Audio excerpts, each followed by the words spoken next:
إلهي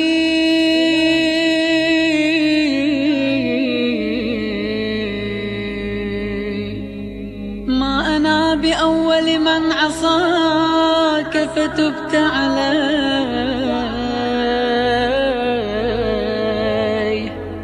وتعرض لمعروفك فجدت علي يا مجيب المضطر يا كاشف الضار يا عظيم البر.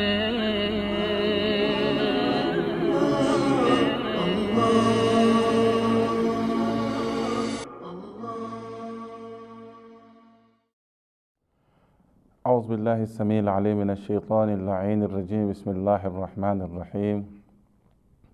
الحمد لله رب العالمين ولا حول ولا قوة إلا بالله العلي العظيم. Mes chers frères et sœurs, assalamu alaikum wa rahmatullahi ta'ala wa barakatuh. Nous sommes dans le cadre de l'enseignement du dogme islamique. Nous avons commencé, mes chers frères et sœurs, à parler de les signes de l'approche de la résurrection, le jour de la résurrection.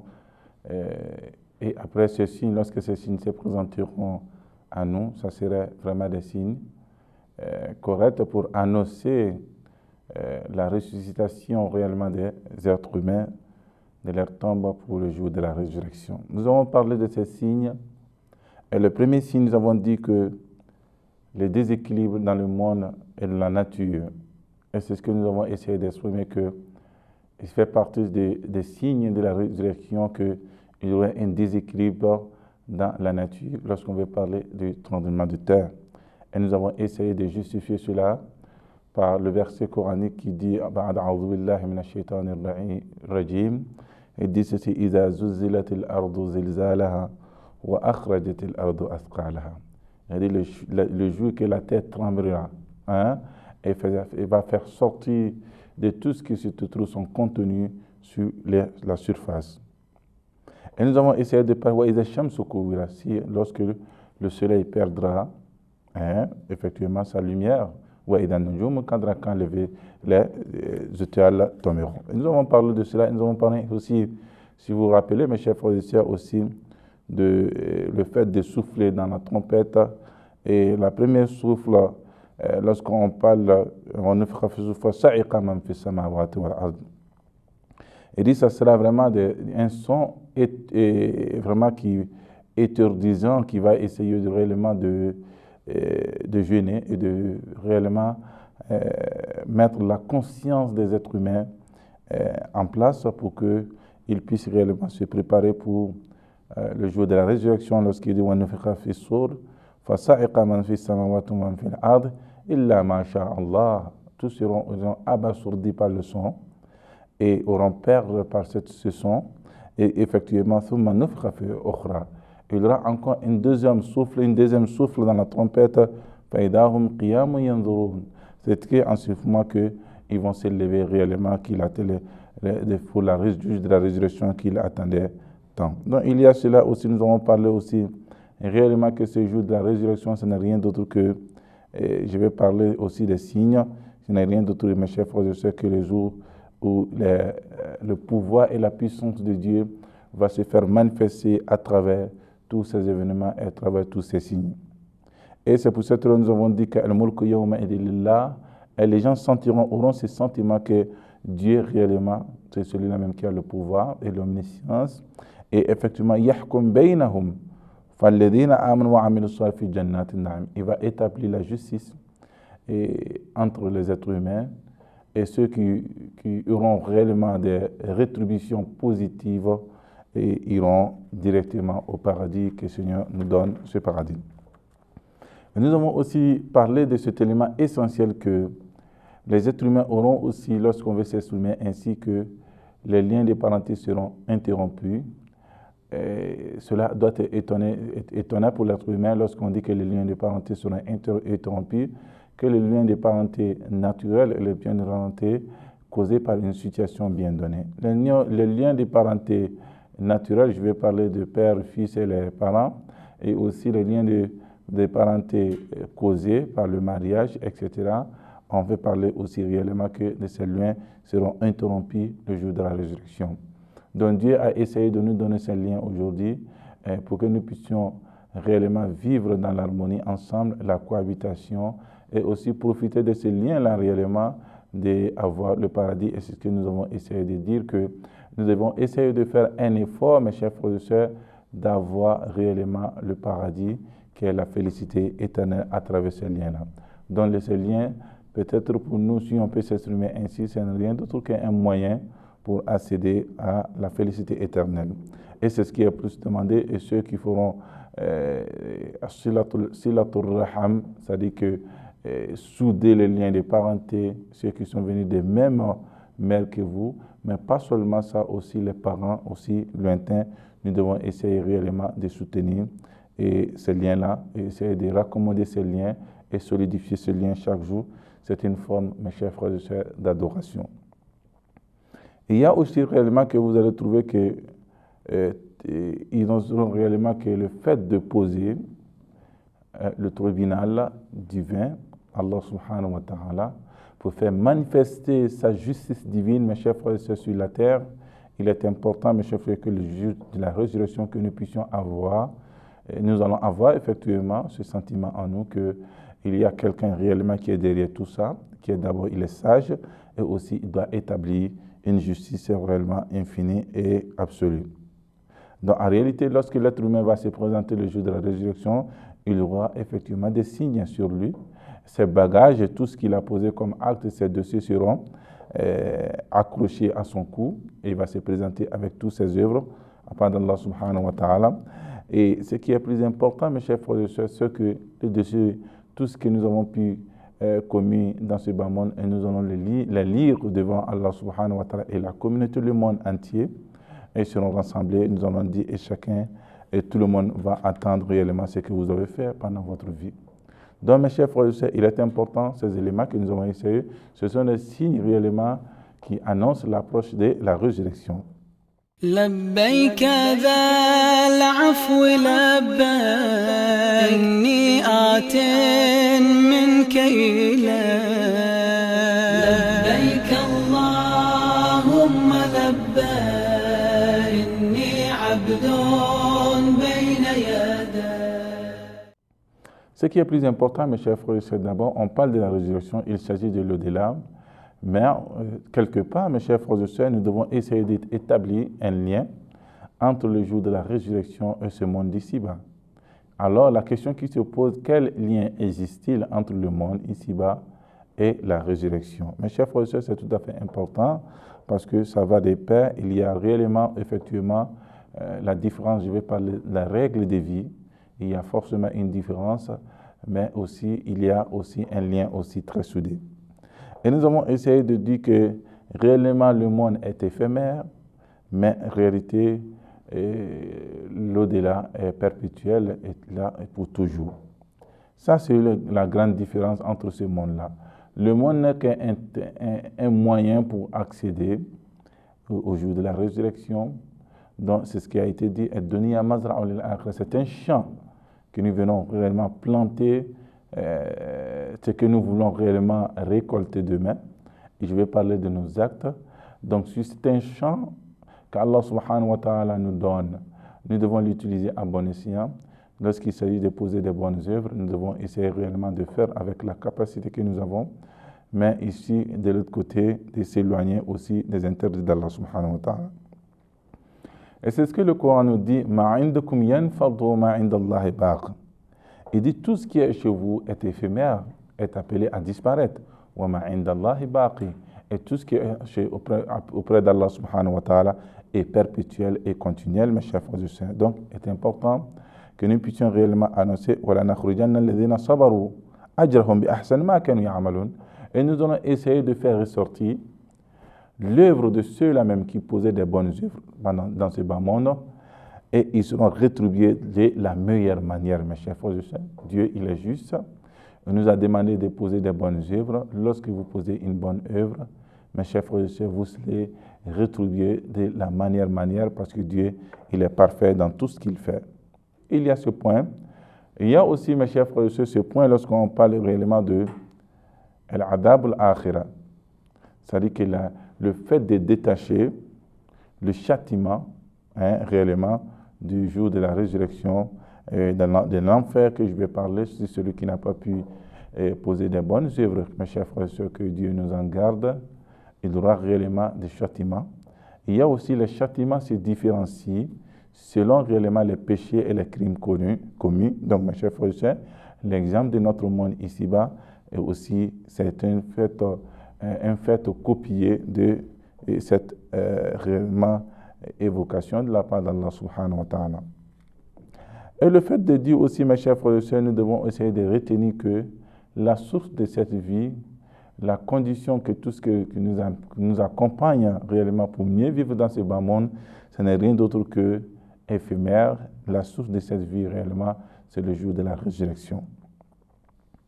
Rien d'autre que le jour de la résurrection. Et vous verrez réellement que, mes chers frères et sœurs, le Coran nous dit « Inna lillahi wa inna ilayhi raji'un ». Nous appartenons à Dieu et c'est vers lui que nous retournerons. Donc, mes chers frères et sœurs, l'origine, la source de cette vie, ce n'est rien d'autre que l'au-delà. Et Allah subhanahu wa ta'ala essaie, dans le Saint-Coran, de nous expliquer cela, que nous devons essayer réellement de comprendre.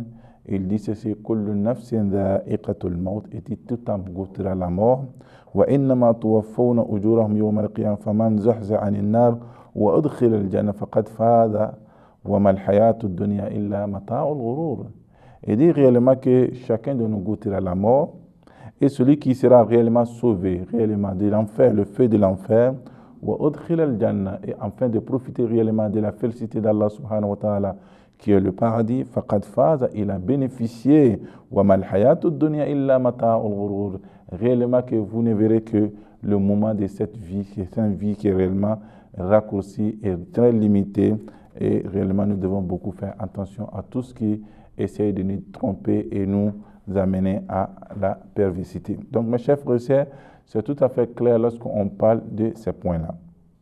Il y a aussi d'autres points que nous avons essayé de parler. Ce sont des points qui sont très importants lorsqu'on veut parler de ce bas monde et dans l'au-delà. Ce sont des points qui sont importants lorsqu'on veut parler de ces points. Et il s'agit de dire que ad-dunya mazra'atun lil-akhirah, c'est-à-dire que le champ de cultiver réellement, mes chers frères et sœurs, la félicité éternelle, ce n'est rien d'autre que ce que nous allons poser dans ce bas monde. Lorsqu'il s'agit d'une bonne œuvre, mes chers frères et sœurs, nous profitons réellement de cette bonne œuvre de la belle manière de la part d'Allah subhanahu wa ta'ala. Mais lorsqu'il s'agit de mauvaises œuvres, mes chers frères et sœurs, que le Seigneur nous en garde, ce sera réellement le salaire, sera l'enfer et c'est la rétribution juste de la part d'Allah subhanahu wa ta'ala.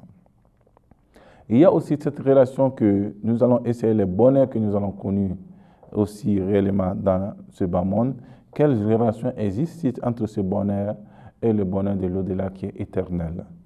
Mes chers frères et sœurs, réellement, lorsque vous essayez de voir, le bonheur que nous sommes en train de voir ici dans ce bas monde, ce sont des bonheurs qui sont d'abord éphémères.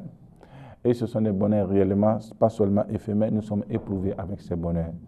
Lorsqu'il s'agit de l'enfant, nous sommes éprouvés. Lorsqu'il s'agit de l'argent, nous sommes éprouvés. Lorsqu'il s'agit, nous sommes éprouvés avec ça. Mais dans le bonheur, à ce qui concerne le jour de la résurrection, ce n'est rien d'autre que réellement que la félicité éternelle qui doit durer éternellement. Et c'est ce que le Coran essaie de nous dire. Dans ce bas monde, le bonheur que nous avons, ce n'est rien d'autre que des bonheurs éphémères, mais ces bonheurs représentent pour nous, mes chers frères, comme étant bien des épreuves.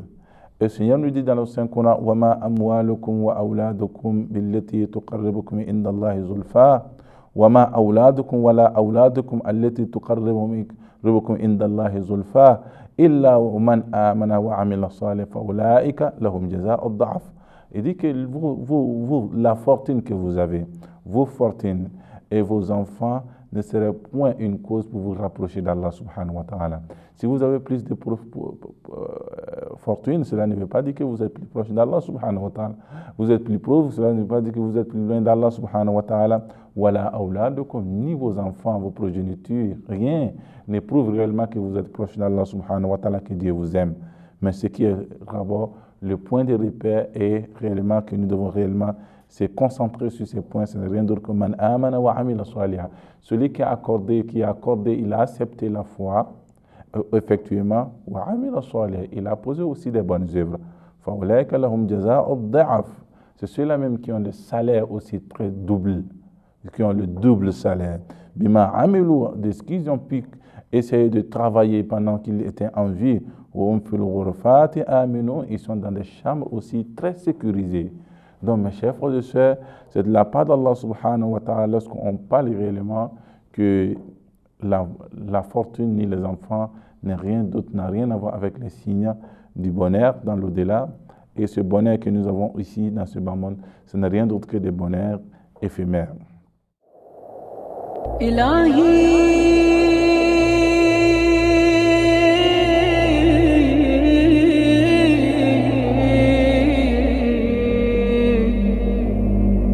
كان الندم على الذنب توبا فإني وعزتك من النادمين.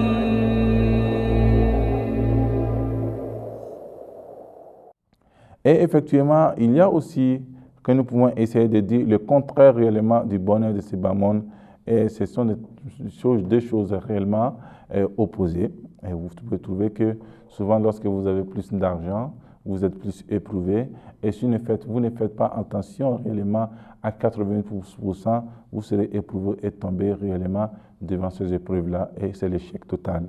Donc, mes chers frères et sœurs, nous devons beaucoup faire attention. Il suffit le fait d'avoir réellement de la fortune, ce n'est pas aussi mal, mes chers frères et sœurs, mais le fait de mettre cette fortune à la disposition d'Allah subhanahu wa ta'ala, à la famille, à rapprocher la famille, les liens familiaux, et aussi donner aux pauvres, partager aux pauvres, mes chers frères et sœurs, lorsque nous avons des fortunes, nous sommes éprouvés, mes chers frères et sœurs. Nous avons de la santé, nous sommes éprouvés, et nous ne donnons pas cette santé-là totalement à Dieu, et nous ne donnons pas la fortune totalement à Dieu. Là, c'est une épreuve, pas totalement que vous vous acquittez de votre fortune, mais c'est plutôt réellement de servir les pauvres, de servir aussi la communauté, mes chers frères et sœurs. Sinon, cette fortune, réellement, le fait d'amasser la fortune, ce n'est rien d'autre pour vous que vous ne faites qu'amasser la fortune, mes chers frères et sœurs, pour les autres. Et ça sera de l'héritage. Et après, ce n'est même pas sûr que tes enfants et tes progénitures profiteront réellement de cet héritage-là. Il y a aussi réellement des relations qui existent effectivement entre le monde ici-bas et dans l'au-delà, mes chers frères et sœurs. Ce sont des relations réellement que nous avons essayé de dire qu'il y a réellement cette formule de l'harmonie. Vous voyez, tout ce que vous faites ici, c'est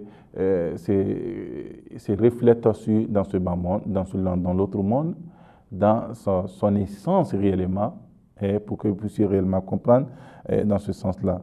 Donc en réalité ici, ce ne sont que des choses figuratives, mais en réalité, la réalité qui est cachée derrière nos œuvres, ce n'est rien d'autre, mes chers frères, c'est que nous allons essayer de voir ces réalités-là dans l'au-delà, et c'est ce qui est plus important pour nous.